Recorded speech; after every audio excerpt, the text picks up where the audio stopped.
नमस्कार छात्रों, सुधीर शर्मा क्लासेस पे आपका स्वागत है।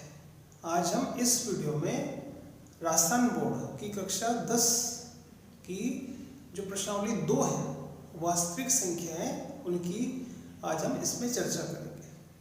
ठीक है, उस प्रश्नावली का नाम है वास्तविक संख्या और हम जानते हैं कि जितनी भी संख्या होती है उन्हें हम दो भागों में बांट सकते हैं।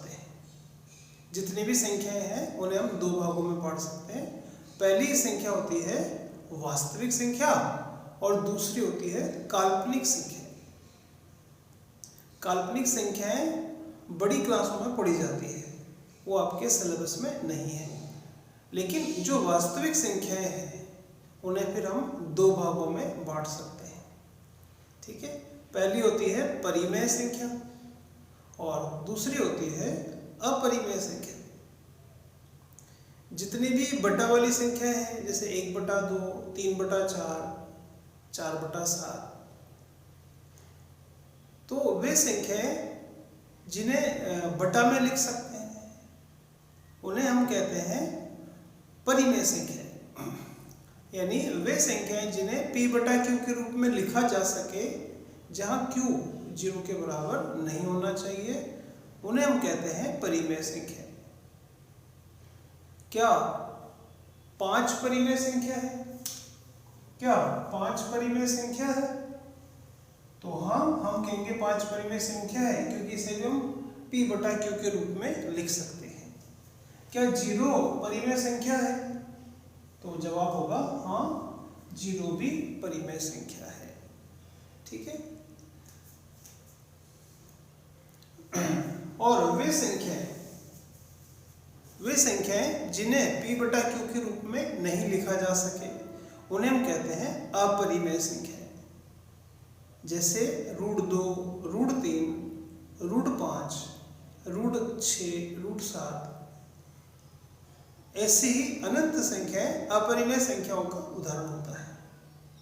ठीक है, अगर हम परिमेय संख्याओं की ओर चर्चा करें, जैसे 1/2 परिमेय संख्या है।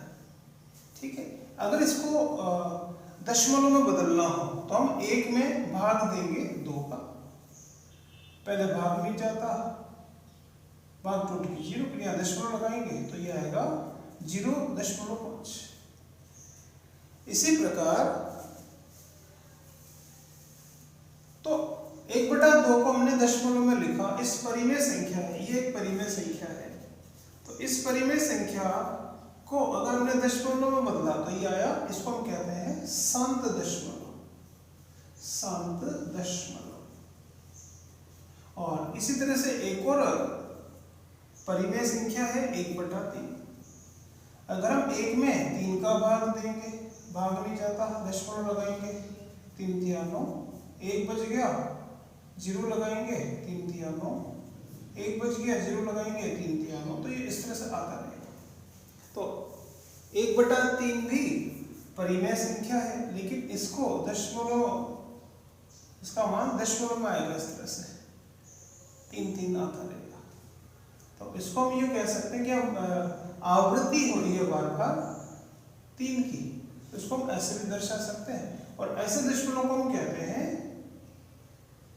अशांत आवर्ती। अशांत आवर्ती दशमलव।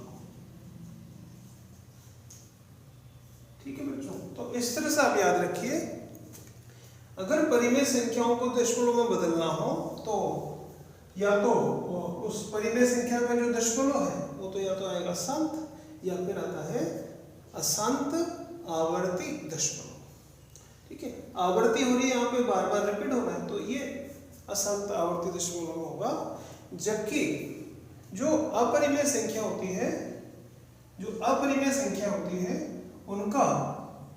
उन्हें अगर हम दशमलव में बदलते हैं तो उनका दशमलव आएगा अशांत अनावर्ती दशमलव। अशांत अनावर्ती दशमलव में वो प्राप्त होती है।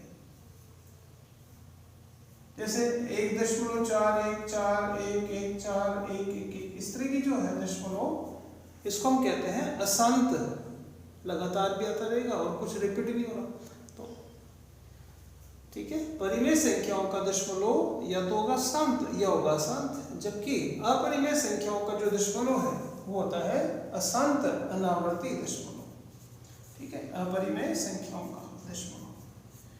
ठीक है बच्चों, संख्याओं का वर्गीकरण कई प्रकार से किया जा सकता है। जैसे कि एक होती है प्राकृत संख्या, प्राकृतिक संख्या या नेचुरल नंबर। इसमें आता है 1, 2, 3, 4 से लेके अनंत तक। ठीक है, तो इसमें केवल धनात्मक पूर्णांक आते हैं, जबकि पूर्ण संख्याएं जो है वो उसमें आएगा 0, 1, 2, 3। ठीक है, पूर्णांक होते हैं, इसमें पूर्ण संख्याएं तो आएगी, लेकिन इसमें ऋणात्मक भी संख्याएं आ जाती है, जैसे कि -1, -2, -3, 0, 1, 2, 3 से लेके अनंत तक ये पूर्णांक में आते हैं। ठीक है, अभाज्य संख्याएं वे संख्याएं जो स्वयं और एक के अतिरिक्त किसी और से विभाजित नहीं होती है, उनको हम कहते हैं अभाज्य संख्याएं।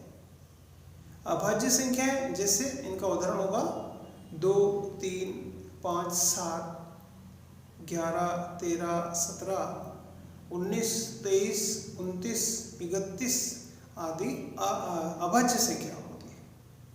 ठीक है, अभाज्य संख्याओं के बस 2 ही गुणनखंड होते हैं। जैसे कि अगर हम यहाँ अभाज्य संख्या 17 है तो 17 का गुणनखंड होगा ये 1, 2, 17 और 1, 1। तो वे संख्या जिनका मात्र 2 गुणनखंड होता है तो उसको हम कहते हैं अभाज्य संख्या।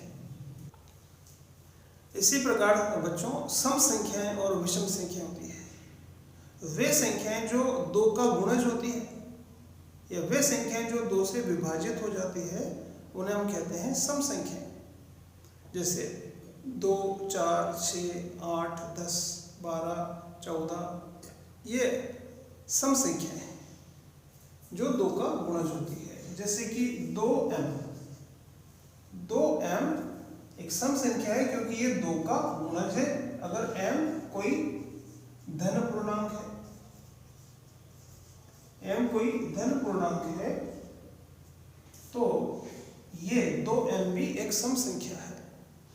ठीक है, क्योंकि इसमें 2 कॉमन आ सकता है। इसी तरह से 2m प्लस 2 ये भी एक सम संख्या है। सम संख्या होगी जहां m कोई धन पूर्णांक है। अगर आप यहाँ m की जगह 1 रखते हैं, 2 एकम 2 और 2 4। अगर यहाँ 2 रखते हैं, 3 रखते हैं, ठीक है, 2 3 6 और 2 8 सम संख्या प्राप्त होगी। तो वे संख्याएं जो 2 का गुणज होती है उन्हें हम कहते हैं सम संख्या। जो नहीं है उनको हम कहते हैं विषम संख्या। ठीक है, 1, 3, 5, 7 ये विषम संख्या होती है। और जैसे अगर इसको बीजीय रूप में दर्शाएं तो ये एक विषम संख्या है जहां m कोई धन पूर्णांक है, कोई धन पूर्णांक है। तो ये एक विषम संख्या होगी क्योंकि इसमें से 2 कॉमन नहीं ले सकता, ये 2 का गुणज नहीं है। अगर आप इसमें m की जगह 1 रखें तो 2 गुणा 1 प्लस 1 तो आएगा 3 विषम संख्या। m की जगह 2 रखें तो 2 दूनी 4 और 1 5 आएगा विषम संख्या। कितना भी रखें ये विषम संख्या रहेगी क्योंकि ये 2 का गुणज नहीं है, क्योंकि इसमें से 2 कॉमन नहीं आता है। बच्चों इस प्रश्नावली में आप लघुत्तम समापवर्तक और महत्तम समापवर्तक यानी एलसीएम एचसीएफ के बारे में भी पढ़ेंगे। ठीक है, जैसे अगर हमें कोई 2 संख्या है 8 और 12, इनका अगर हमें लघुत्तम निकालना है, एलसीएम निकालना है, तो एक इस तरह से भी हम निकाल सकते हैं कि 8 का गुणज लिखेंगे। 8 एकम 8, 8 दूनी 16, 8 तिया 24, 8 चौक 32। इसी तरह से 12 के भी गुणज लिखेंगे। 12 एकम 12, 12 दूनी 24, 12 तिया 36। ये है 8 के गुणज और ये है 12 के गुणज। ठीक है, तो 8 से भाजित होने वाली संख्या है 8, 16, 24। 12 से भाजित होने वाली संख्या है 12, 24, 26। और आप देख रहे हैं कि ये जो 24 है ये वह छोटी से छोटी संख्या है जो इन दोनों से भाजित होती है। तो ये जो 24 है इसको हम कहेंगे 8 और 12 का एलसीएम। इनका आएगा एलसीएम 24। तो इस प्रकार लघुत्तम वह छोटी से छोटी संख्या होती है जो दी गई दोनों संख्याओं से भाजित होती है। ठीक है। और इसी तरह से होता है एक, अगर हम HCF यानी महत्तम समापवर्ती की बात करें कि जिसे मैं 8 और 12 का महत्तम समापवर्ती लेना है, तो एक ये भी तरीका होता है कि 8 में किस किस संख्या का भाग जाएगा, 8 के गुणनखंड क्या क्या होंगे। ठीक है। 1 का भाग जाता है 8 में, 2 का भाग जाएगा, 4 का जाएगा और 8 का जाएगा। ठीक है। 8 को कौन कौन भाजित करेगा कि 8 में 1 का भाग जाता है, 2 का भी जाता है। इसी तरह से 12 में 1 का भाग, 2 का, 3 का, 4 का, 6 का और 12 का भाग जाता है। ठीक है। 12 में 12 का भी भाग जाता है। ठीक है। 12 में 2 का भाग जाता है, 12 में 3 का भाग जाता है। इस तरह से हम देख रहे हैं। तो आप यह देखिए कि बड़ी से बड़ी संख्या जो दोनों में कॉमन है वो है 4। तो हम कहेंगे यहां पर कि 8 और 12 का HCF यानी महसे 8 और 12 का आएगा 4। HCF वह बड़ी से बड़ी संख्या होती है जो दी गई दोनों संख्याओं को पूर्ण रूप से भाजित करती है, जैसे कि 4। ठीक है। तो यहां हमने देखा कि HCF 8 और 12 का 4 आया था और एलसीएम 8 और 12 का आया था 24। लघुत्तम तो आता है 24 और महत्तम आया 4। ठीक है। इस प्रकार बच्चों हमने देखा कि 8 और 12 का महसे 4 है और 8 और 12 का लसे 24 है ना। इसको हम महसे भी कहते हैं, महत्तम समापवर्ती, और इसको लसे भी कहते हैं। तो संख्या थी यहाँ पे 8 और 12। तो अगर हम इन दोनों संख्याओं को गुणा करें, 8 और 12 को गुणा करेंगे तो 96 आएगा, और इनके लहसर मैसे को भी गुणा करें, लहसर तो था 24, मैसे है 4, इसको भी गुणा करें तो ये भी 96 आएगा। यानी ये एक नियम है कि लहसर मैसे का गुणा और दोनों संख्याओं का गुणा सदैव बराबर होगा। ठीक है। ये नियम तभी काम करता है जब संख्या 2 होना चाहिए। 2 से अधिक संख्या होने पर ये नियम काम नहीं करेगा। ठीक है। तो लसे इंटू मैसे बराबर होता है 2 संख्याओं का गुणा। ये सारे नियम इस प्रश्नावली में आपके काम आएंगे। इस सूत्र को हम ऐसे लिख सकते हैं कि अगर हमें जैसे मैसे के लिए बनाना हो तो ये आएगा 2 संख्याओं का गुणा, 2 संख्याओं का गुणनफल, और मैसे को तुम यहाँ रख रहे तो लसे जो यहाँ गुणा में है इधर आके भाग में आ जाएगा लसे।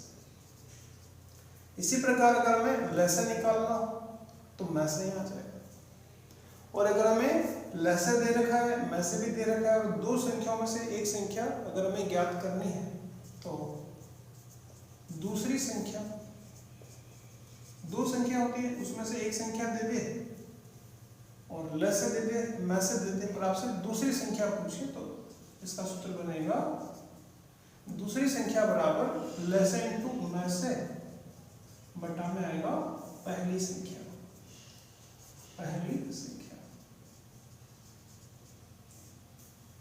ठीक है।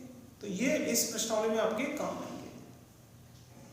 तो आगे समझते हैं कि अगर हमें 25 में 7 का भाग देना है तो जिसका भाग देना है उसको तो हम कहते हैं भाजक, जिसमें भाग देना है उसको कहते हैं भाज्य, और 7 में 25 का भाग जाएगा 3 बार, 7 21, शेष बचेगा 4।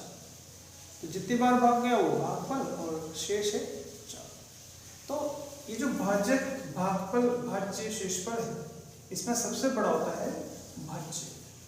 तो इन चारों के मध्य एक रिलेशन होता है, वो इस प्रकार से है कि जैसे भाजक 7, भागफल 3 प्लस शेषफल 4। इसको अगर हम सरल करें, भाजक को भागफल से गुणा करें, 7 या 21 और 4 25 है, जो कि प्राप्त होगा भाज्य के।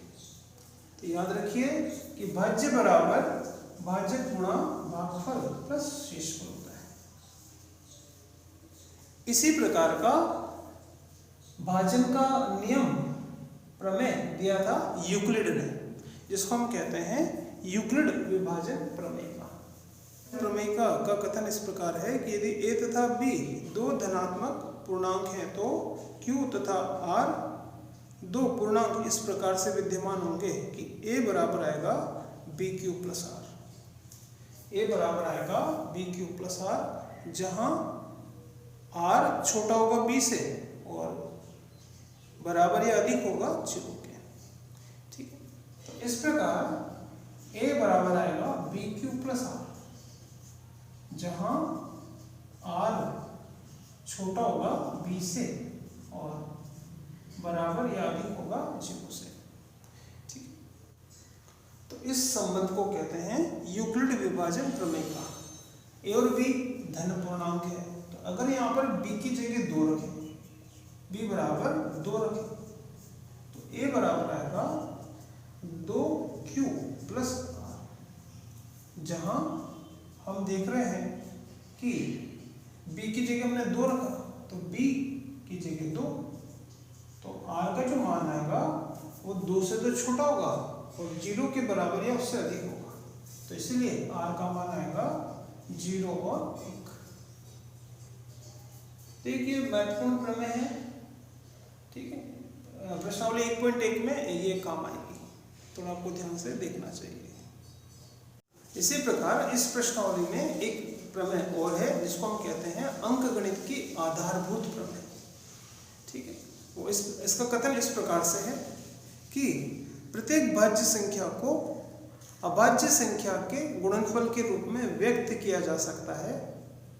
इस गुणनफल में क्रम महत्वपूर्ण नहीं होता और गुणनफल अद्वितीय होता है। ठीक है, प्रत्येक भाज्य संख्या को, जैसे कि भाज्य संख्या है 8, प्रत्येक भाज्य संख्या को अभाज्य संख्या के गुणनफल के रूप में व्यक्त किया जा सकता है। ये इस तरह से आएगा, तो इसमें 2 2 2 3 बार आएगा। तो प्रत्येक भाज्य संख्या को अभाज्य संख्या के गुणनफल के रूप में व्यक्त किया जा सकता है और ये अद्वितीय होता है। बस इसमें क्रम का महत्व नहीं होता, आप चाहो तो 1 × 2 की घात 3 भी कह सकते हैं। ठीक है, तो ये बेसिक सी बातें हैं जो प्रश्नावली 2 से संबंधित है। ठीक है, ये आपको देखना चाहिए, नोट करना चाहिए, और अगले वीडियो में हम प्रश्नावली 2.1 से संबंधित प्रश्न करेंगे। ठीक है।